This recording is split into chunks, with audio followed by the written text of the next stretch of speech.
This year's Susan G. Komen Northwest Ohio Race for the Cure is in celebration of Emily Zarecki. One of the darkest moments in Emily's life became a source of unlikely strength when she was diagnosed with breast cancer in 2020.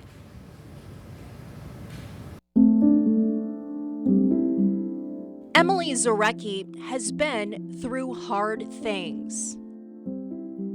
Her husband Steve took his own life after a long battle with his mental health in 2009. Emily was left to care for their 3 young children, an 8-year-old son and 4-year-old twin daughters.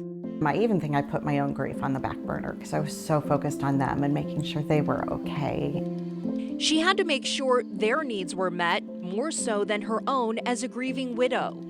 Sometimes it was moment by moment or day by day, but to figure out how to just keep moving forward.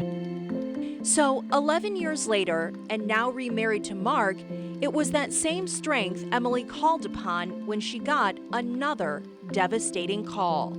I then interrupted her and said, "Did you just say I have cancer?" And she said yes. Just like when Steve had died, one minute life was great. The next, and a few simple words later, life changed forever. It was that feeling again like the world stopped. The shock, fear, and anxiety were there. Emily was scared, but this time she knew she could get through hard things. Mine happened to be the death of my husband and then breast cancer. But there are so many things that are challenges and they're hard, but they are those unlikely sources of strength that you can draw upon. Her fight with breast cancer was long. 1 full year of treatment, including chemo, surgery, and immunotherapy. Emily didn't just beat breast cancer for herself. She's still fighting it for all women in Washington, D.C. on behalf of Susan G. Komen. As an advocacy ambassador, I am, part of, regular calls to understand what's going on at our state level, but then also at the national level. She's advocating for bills to lower costs for treatments, reduce ineffective treatments, and bring screening tools to the un- and underinsured. I thought if I didn't have insurance, it would bankrupt me. And I was just really shocked by that. It's been 15 years since Emily survived Steve's death, 4 since she survived breast cancer. In the difficult parts of life, she's found silver linings. Facing something that you just didn't think you'd be able to survive or didn't see how you'd come to the other side of it. And have that perspective and being able to now live life with that constant reminder and to be able to just look at things in a new way. We all have scars. Usually we try to hide them. Emily says her book, Golden Scars, is about finding beauty in the brokenness.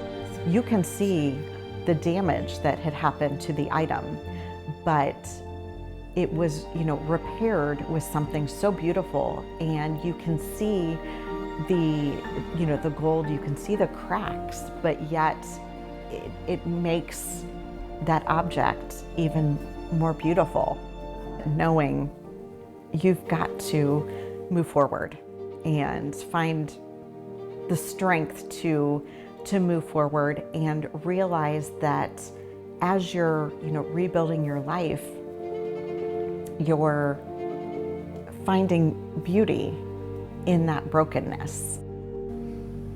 And that is what the Race for the Cure is all about. This year's 2024 Susan G. Komen Race for the Cure is 5 days away, and it's already raised more than $126,000 to support research and resources to battle breast cancer right here in Northwest Ohio.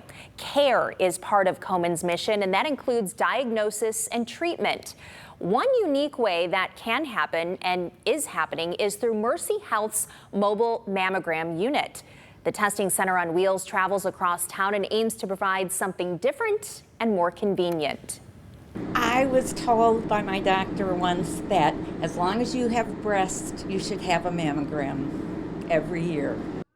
Tomorrow at 5:30, we will head inside the mobile mammography unit and show you exactly how it works from one woman who is going through the process. Jeff. And Mel, you can catch our full coverage of this year's Race for the Cure Sunday morning starting at 8:30. We're going to bring you inspiring stories from survivors, memories of those we've lost, and a look at the wave of support it takes to put on an event like this each and every year.